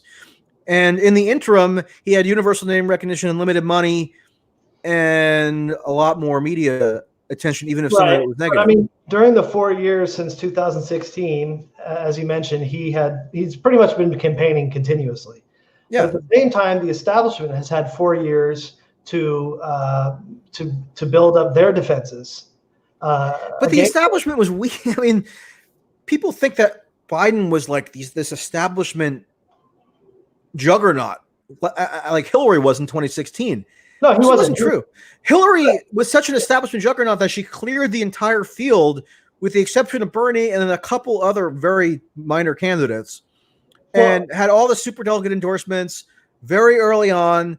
Biden only became the establishment consensus after he had a blowout victory in South Carolina. So it's not true that there was this like also after everybody dropped out and got behind him like simultaneously. Yeah, after Mayor Pete and Amy Klobuchar suffered devastating defeats in South Carolina, they chose to support the one non-Bernie candidate who was viable. I mean, that's not that surprising to me. He's not viable though. He's only viable because for the nomination. I mean, Biden is only viable because of that. All the other candidates had their own strengths and weaknesses. They all could have dropped out and gotten behind Pete or gotten behind anybody, any one of them who was still in the race, Klobuchar. And right now, that person, I believe, would be the quote unquote front runner. So I guess my greater point here is that when you're criticizing Bernie's campaign and his internal strategies, they are valid criticisms, but I think you are ignoring the much greater and really the much more dangerous problem is that Bernie made mistakes, yes, but at the same time, he is up against a completely corrupt and fabricated. He's playing a game on a field that is, I can't think of any sports analogies right now, but it's completely unfair to him, and that's what we need to be talking about. Is like getting rid of this completely corrupted system. First of all, this was a pretty to overthrow it all by himself.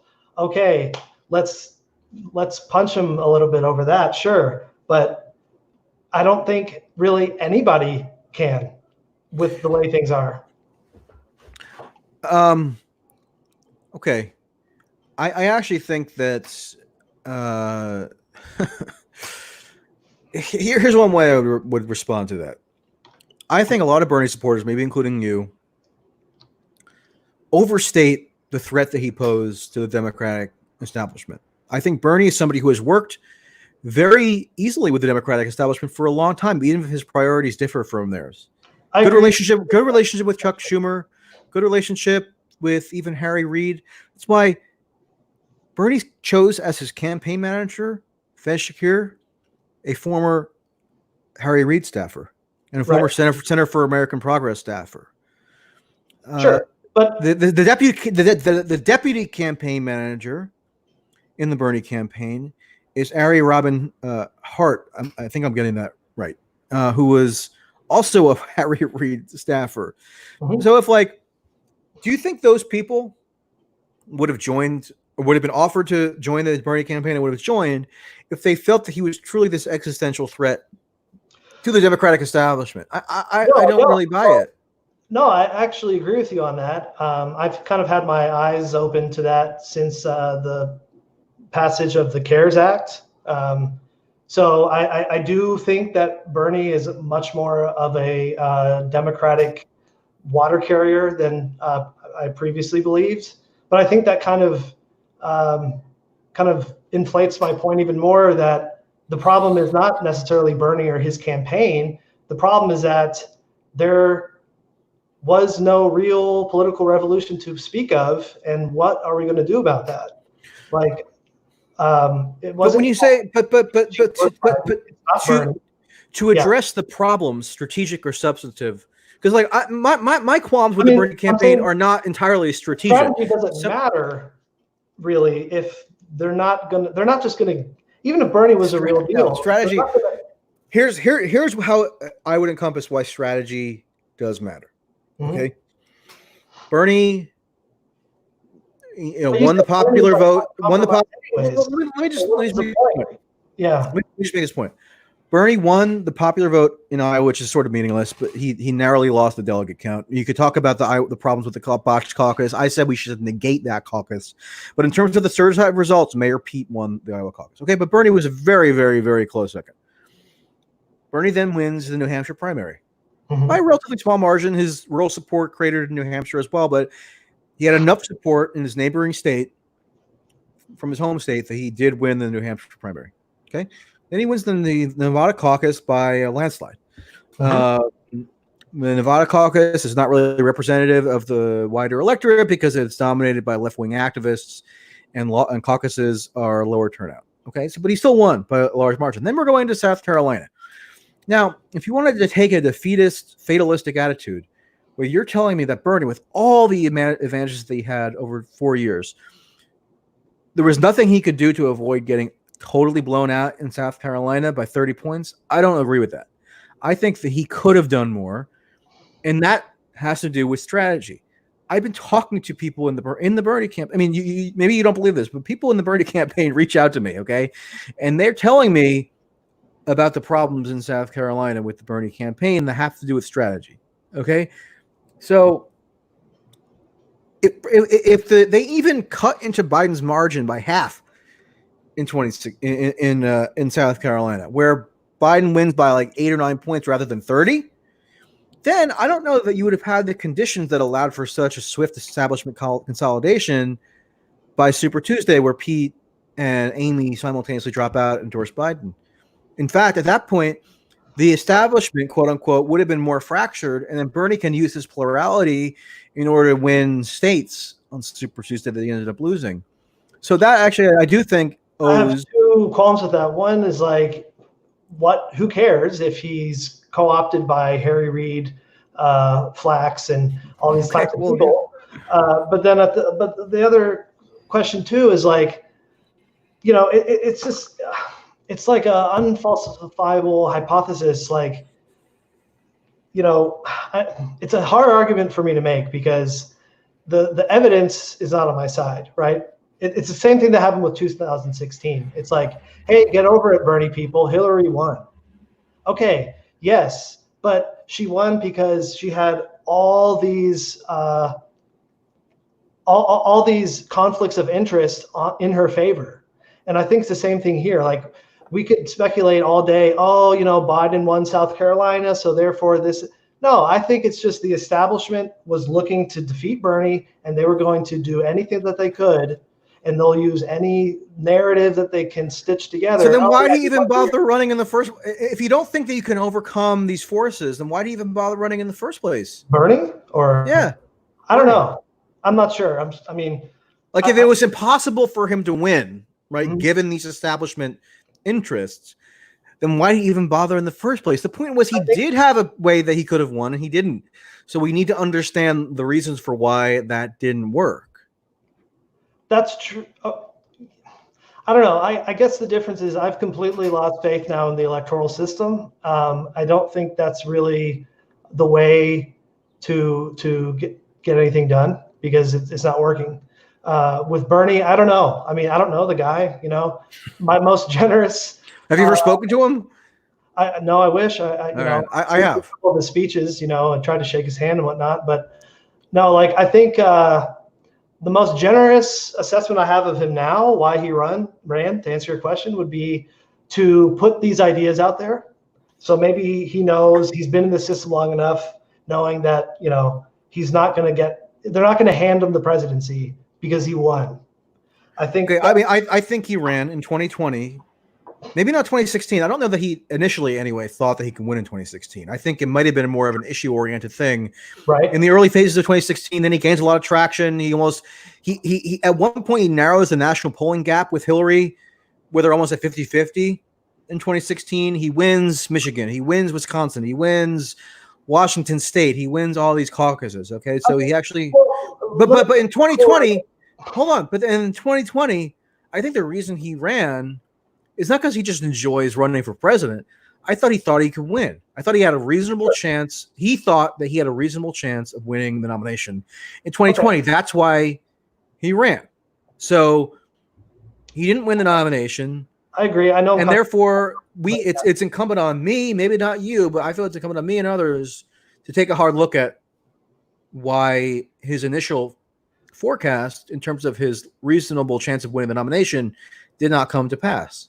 No, I agree with that. I just don't think it goes far enough. Like, I think, let me ask you this. I mean, I'm trying not to go into kook territory, but I'm asking you honestly. Let loose. I mean, we're here. Despite the vote counts or whatever, do you really think that more people want Biden to be the president than Bernie Sanders? And if that is the case, do you think it's because they've gotten accurate information about the candidates? Like, do you think in an ideal world where voters were informed that Biden would be running away at the primary right now? I don't, and maybe I'm naive, but it just doesn't make sense. Like, Bernie's the most popular politician in the country. Medicare for all, popular with everyone, even the majority of Republicans. It just doesn't make sense. Like, Biden offers nothing. Like, the whole thing is manufactured.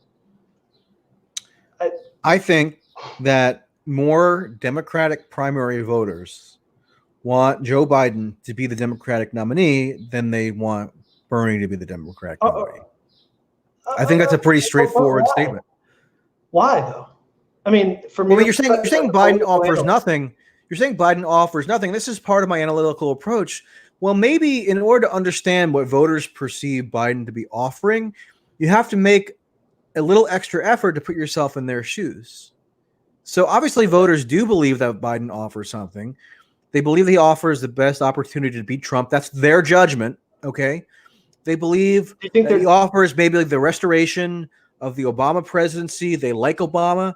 They like the Democratic Party. They're not, outraged and appalled at the Democratic establishment. I believe that you have to be completely delusional and misinformed. So I'm just asking you, like, do you think? Do you think voting for their own interests that these would be the results? So I mean, isn't the logical extension of what you just said there that you're saying that every 90%, whatever margin of black voters that Biden won in South Carolina, you're saying all those voters are delusional? Every black voter who voted for Biden in the Deep South is a delusional person. Okay, really? Fine. I mean, I'll take the bait. I don't want to answer that. I don't want to talk about specifically black people. Well, I mean, because that's his best demographic, right? Not necessarily. You mean Biden? Not necessarily. I mean, it's the elderly, really, across like a lot. The majority of young. Okay, elderly black voters in the South. Excuse me, with huge margins. Okay, let's talk about elderly black voters in the Deep South. Are they delusional?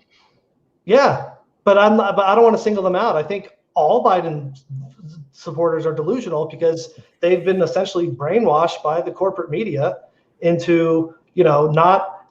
I mean, you want to talk about an autopsy of Clinton or Bernie. What about Obama? I mean, his presidency was an abomination. It was horrible. And Biden is complicit in all that. So, I mean, people who are voting for, the good old days with Obama when, like, things were, hunky-dory, I mean, I think they're ignorant. They project all these things onto Trump, which Trump is also doing. But I mean, a lot of these things were pretty much standard or put into place by that presidency and presidencies before him even. Sorry, I'm asking because somebody in the comments just told me to ask you, how do I open PDF? Have you seen that meme? Yeah, I've seen the meme. It's great. Sorry. So, but I mean, exactly right. So, I guess some people see that meme and they're like, haha, like, salty tears, like I want, Bernie bro tears, haha, whatever. But I mean, that kind of proves my point too. It's completely illogical and absurd that Biden is licking an ice cream cone and is an idiot and can't even wearing aviator sunglasses words or not that I can, but yeah, and he's still running away from this. I mean, I think that meme expresses that on the face of it, it's an absurdity. So then that means that. So then your problem is with the electorate. I mean, you got to go as somebody who actually made a point to travel to South Carolina, talk to older Black voters about their preferences.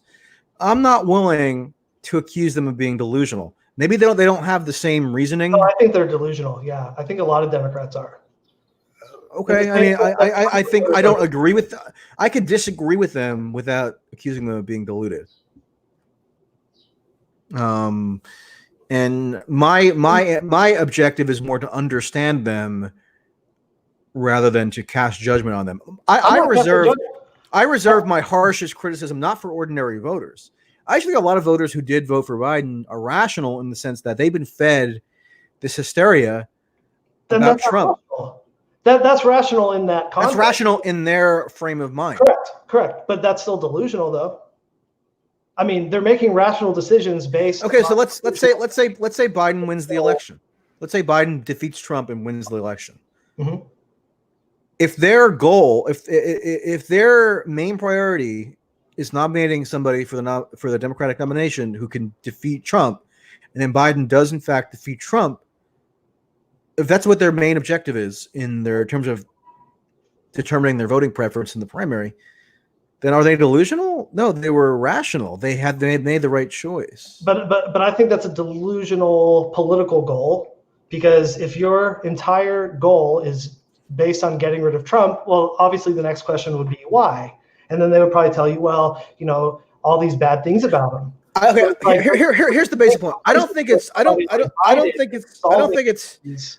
helpful or healthy to castigate everybody in the U.S., everybody in the United States, country of 330 million, who doesn't share my preferences as delusional. No, I think, do you think every Trump voter was delusional? No, I think that's a miscategorization. What I'm trying to say is I think I'm not saying there's something wrong with the electorate. I think there's something wrong with the media, which lies to people all the time, and people trust it, because if you don't trust the media, you sound like a lunatic, like I do right now, right? So I don't trust them. I have a very skeptical view of the media. Believe me, I was in the trenches during Russiagate. I know how they help perpetuate that fraud. Mm-hmm. So how many people do you think are voting for Biden because of that? Because of Russiagate? A lot. And all that hysteria. Right. So that's not rational. No, but I'm saying, given how they've been flooded with hysteria around Trump, in terms of their own perceptions of their self-interest, it is rational. Okay, but the broader system in which they operate is not rational.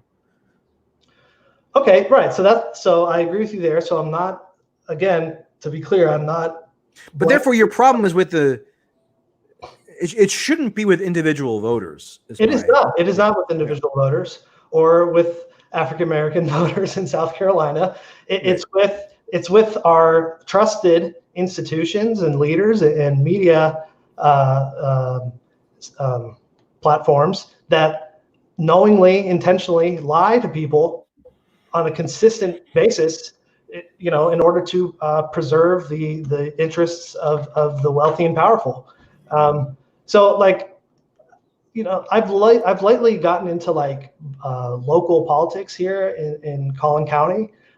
Just when the whole Bernie stuff was going on, There was a couple of town halls like from other Democratic candidates that passed through, and I attended and like asked like antagonizing questions, you know. So you're one of those guys.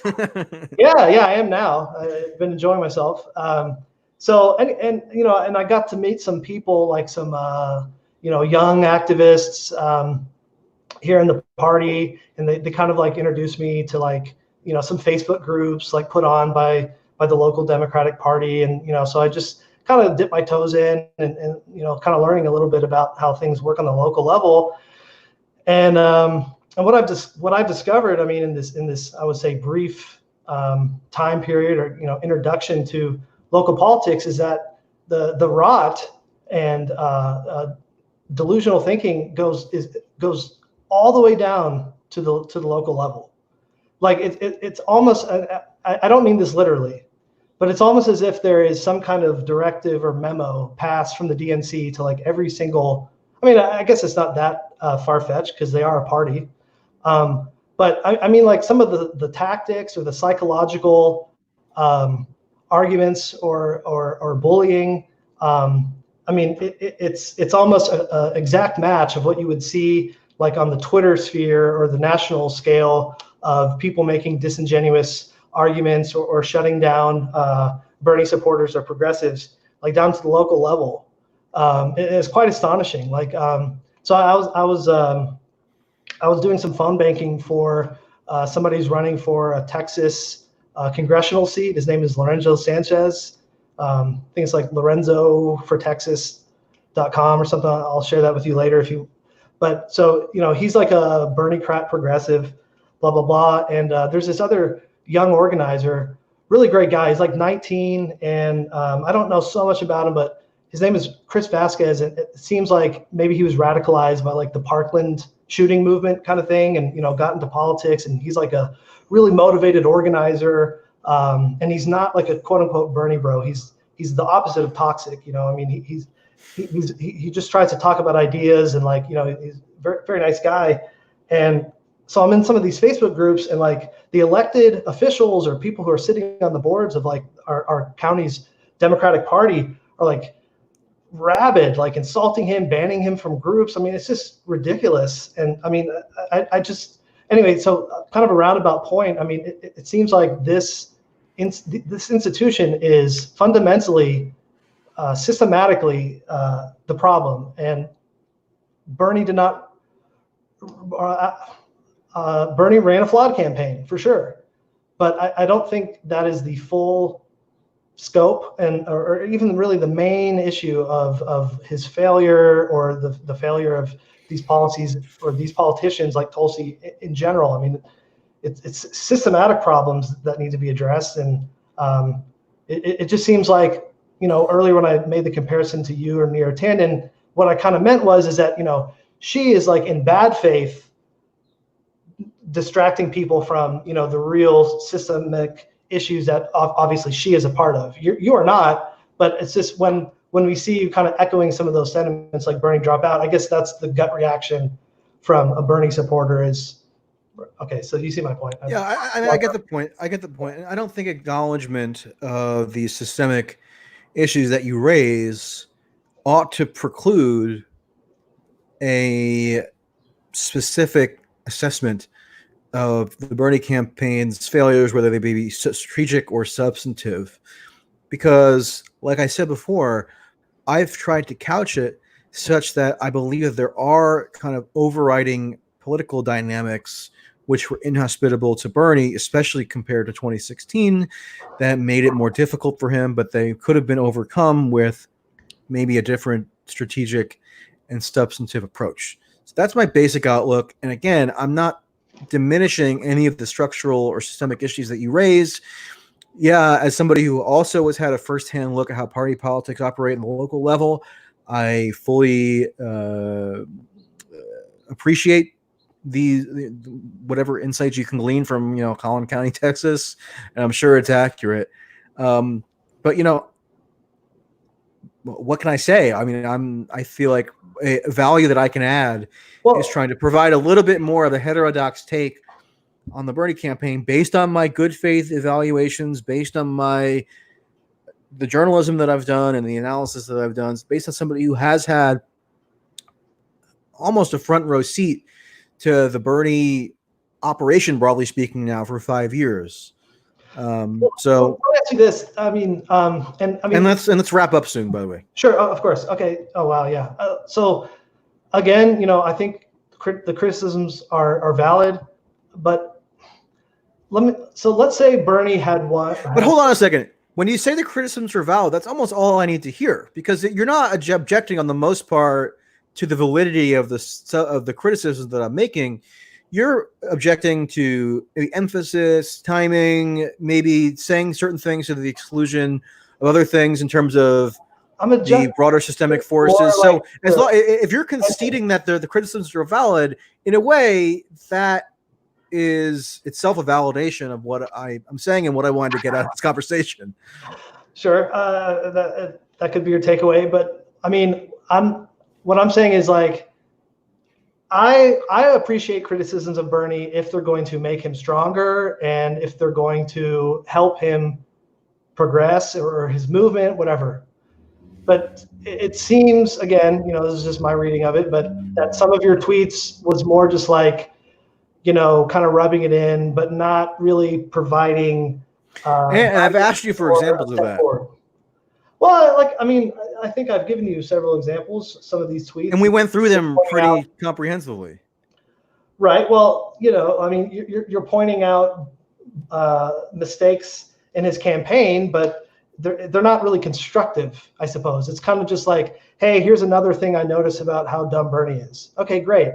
But I mean, again, that's sort of a trivialization of the things that I've said. I've never said it is. that. Well, it is a trivialization, but I mean, that's kind of what it is. You're pointing out flaws in his campaign, but I mean, to what is your intention? So let me illustrate it this way. By the way, I offer constructive criticism that you could regard as more constructive in that way for the year plus that this campaign has been underway, around Russiagate, around some of the identity politics stuff, around impeachment, around other issues. But if we are in more of an autopsy phase, then being motivated by how can I help Bernie when the nomination process is over. Well, it's not about Bernie anymore. I mean, as I said, so what's it about? Well, yeah. So imagine if Bernie had run a perfect campaign, so to speak. All of these criticisms that you've made, that he did not do those things. Like, strategically, he was perfect. And let's say that even the electoral system, however, if it's run well or if it's run badly, that somehow with the sheer number of support, he overcame that and won votes and won the primary and even passed that margin where he would, clinch the nomination and there would be no brokered convention. What would stop the DNC from still denying him the nomination and giving it to someone else? Nothing, because they're a corporation. They argued this in court that they can do whatever they want and that the primaries mean nothing, right? I mean, you're familiar with that class action lawsuit. So I guess if I could kind of pre-answer the question. I don't think they would have done that. I mean, if Bernie was, why not? Why not though? Because it would have been electoral suicide. And I think Biden is electoral suicide. He can't even. So you think Biden has zero chance of beating Trump? I think with a crashing economy. I mean, Trump's approval ratings are going up. His approval ratings for how he's handling the virus are going up. I mean, so you think Trump is you think Biden has a 0% chance of beating Trump, even though he's led Trump in polls for a year? I mean, Hillary had like a 95% chance of winning. I'm just saying, I think Biden. It's a different situation compared to 2016. Not really. No, I don't think it is. Because you're looking at it like. Biden is elected. But I'm asking, are you saying Joe Biden has a 0% chance? No, of course it's not defeating Trump. Chance. What percent? Okay. But what I'm saying is Biden's chances of winning do not come from him. The only way Biden has a chance, like Biden's chances increase as Trump shoots himself in the foot more and more and makes more and more mistakes. But there's nothing Biden is doing of his own merit that is making him, a threat to Trump in terms of electability. So, I mean, I think the DNC has been doing electoral suicide since Hillary's campaign. I mean, they're forcing unpalatable people down our throats who don't offer anything. Okay, it's the opinion, but it's the voters who are forcing it down your throats. Sorry. You're saying if Bernie was the clear winner, if he just dominated every primary, and he was going into the convention with a majority of a significant majority of delegates, what would stop the DNC from just not giving him the nomination, saying, "Hey, well, we made a new rule change actually, and Biden is the nominee"? It wouldn't have even been possible given the rules. They changed the rules so the superdelegates didn't vote until the second ballot cycle. And then you're familiar with the class action suit that I'm talking about, right? I'm aware of it. Okay, so I mean, the judge ruled in favor of the DNC and said that they're a private corporation and that all the rules. It's a quasi-public private because there are public dimensions. I mean, there are certain state legislatures have passed statutes requiring pledged delegates to be bound to the candidate that they're bound to in the primary. So if a candidate acquires delegates in a primary, right, mm-hmm. they're acquiring an allocated number of pledged delegates. Certain states mandate by law that those delegates vote for the candidate who the voters selected. But they're super delegates too, right? Yeah, there's a super delegate component, but they changed it up compared to 2016, so the superdelegates wouldn't even have a vote on the first ballot. So if Bernie had a majority of pledged delegates going to the convention, he would have been the nominee. But the DNC could change that. They could. I mean, no, they couldn't. Yeah, they could. How? They could just change whatever. Tom Perez could just change any rule that he wants. No, that's not right. I mean, not at the convention.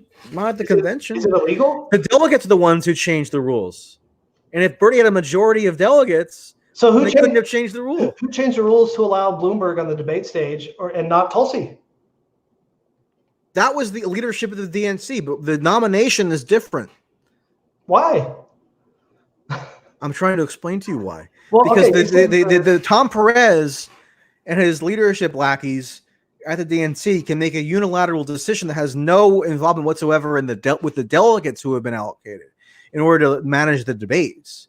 But in terms of the convention, the rules are changed in a parliamentary process by the delegates themselves who have been elected.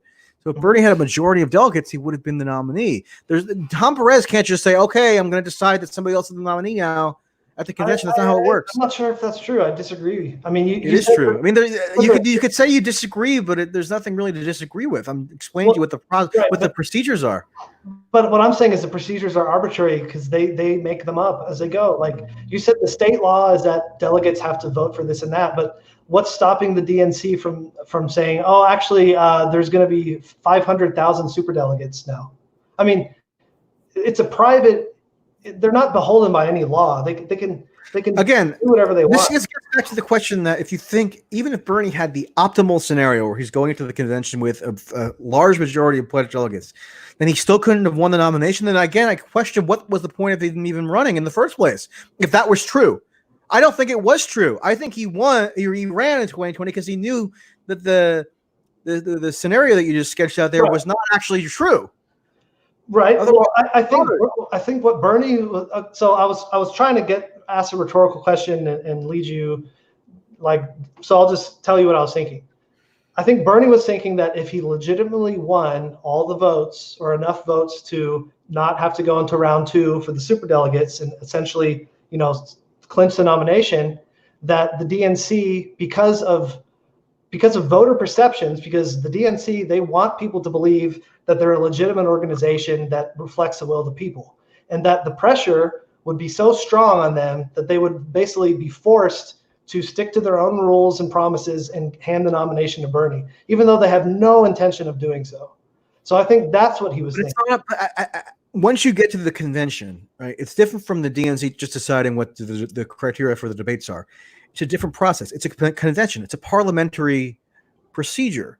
So the delegates are the ones deciding. Tom Perez can't just say, we're not going to give it to Bernie. That's not how it works at a convention. Well, then how did any of that work in 2016 with Hillary controlling the whole thing? Delegates down money to her own campaign. I mean, Hillary had more delegates.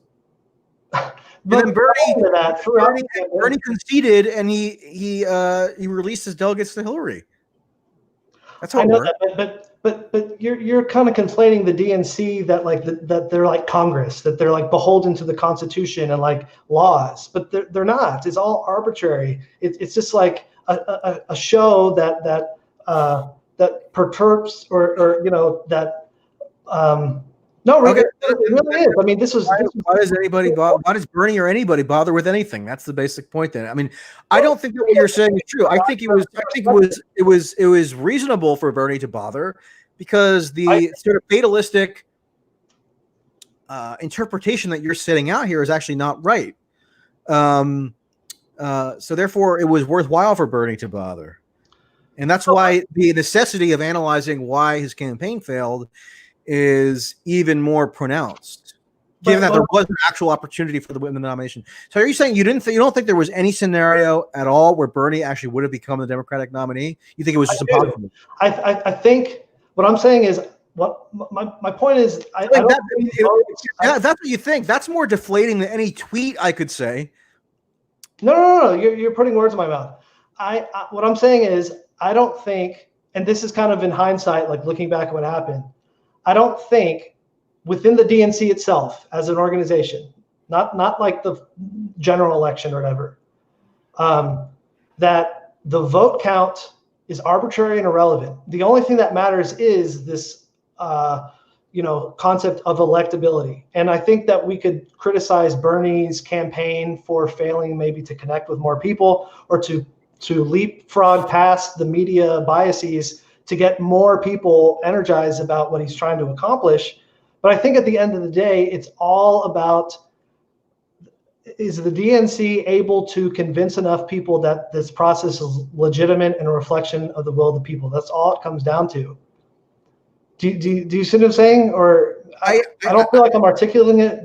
I think what you are attempting to articulate is a sentiment that's shared by a lot of people who view the DNC as this almost all-powerful force. I mean, I think the DNC has plenty of problems, and I've been vocal about criticizing them, but I think you're almost assigning them more power than they actually wield. But nonetheless, what you're giving expression to is something that a lot of people feel, including in the comments right now as I'm sort of glancing at them, and also online. And what you're saying is reflective of a real sentiment amongst Bernie supporters out there in the universe. So I'm not gonna blame you for feeling this way necessarily. Okay, all right. I know we're running out of time, but if I could say one last thing, who the current president is, Trump, right? Like, do you think that the RNC wanted Trump to be the nominee? No, right? Not initially. Okay, but he ran away with it. Now, the RNC, and you correct me if I'm wrong here, the RNC, maybe they could have done more things to stop Trump's rise. They could have pulled out archaic rules or stopped him in some way or pushed more. I don't even think they have superdelegates, right? But they kind of do, but to a lesser degree, yeah. Okay, so I mean, like, they could have done, let's just, for sake of argument, they could have done more to stop Donald Trump and picked another candidate that was more aligned with like the party insider establishment wishes. But in effect, and I don't know the reasoning behind it, but I do know the outcome is that they did not, that they eventually got behind Trump. And the reason for that is because people wanted him. And if they stood in the way of that, then they would look like undemocratic dictators in a sense. So I think it's the same thing with the DNC. The only way Bernie would win is if his support was so overwhelming and crushed the counter narrative against him that the DNC would basically have to say, okay, look, like we either have to get behind Bernie or people are going to realize that we're a sham. But I do think that they're a sham, and I do think that the entire primary system is arbitrary, and that was proven in court. Okay, I mean, you've made your point. The final question I would ask you is: do you think that this conversation was constructive or useful? Yeah, I mean, I don't know in what way, like about you being a bad man, or do you feel like it was 2 hours well spent? Sure. No, it was a great conversation. I still kind of feel I don't know. I guess kind of frustrated. I mean, I don't think I really connected with you about this kind of central thesis here. I don't know. I mean, if we could discuss it more in the future, it's been a while, but I don't know really what else to say other than I think you still kind of have faith like in this system. And you know, it's not a matter of me having. It's not a matter of me personally having faith in anything. I think faith is a illogical concept to begin with. I go based on evidence. I go based on the process, but the process itself is constructed intentionally to stop people like Bernie Sanders, right? So I mean, so when you blame, we've been over this. I mean, I just wanted to get your perspective on whether you think that this was a constructive conversation. Like, do we arrive at a better understanding of one another? Yeah, I think I've arrived at a better understanding of where you were coming from with some of your tweets, but I'm not sure if you really fully heard, you know, where I was coming from. I feel like I heard it. I feel like I have a better sense of where you're coming from, and I feel like we spent 2 hours discussing it. So, you know, in my mind, it was constructive and useful, and I hope people viewing it feel the same way. And maybe we can do it again sometime. I would love to. I guess just two takeaways, like greater, if I could speak for your followers, we would like to see some more autopsies of Tulsi's campaign. That'd be interesting. I mean, I think since you were there on the ground too, you would have some good insights there. And okay. Also like maybe more systemic critiques in addition to the valid critiques of Bernie's internal mistakes, but you know, also about like what we're up against here, and that ultimately, you know, we need to go beyond campaigning and think like how to really make some changes happen here. Because I mean, yeah, like we're stuck in our homes with this virus. It's just a complete disaster. So I don't know. Let's try to figure it out. Okay. I mean, I'll take that all under advisement. Cool. Well, thanks so much. Yep. Talk to you later. Okay. Bye. Okay. Take care.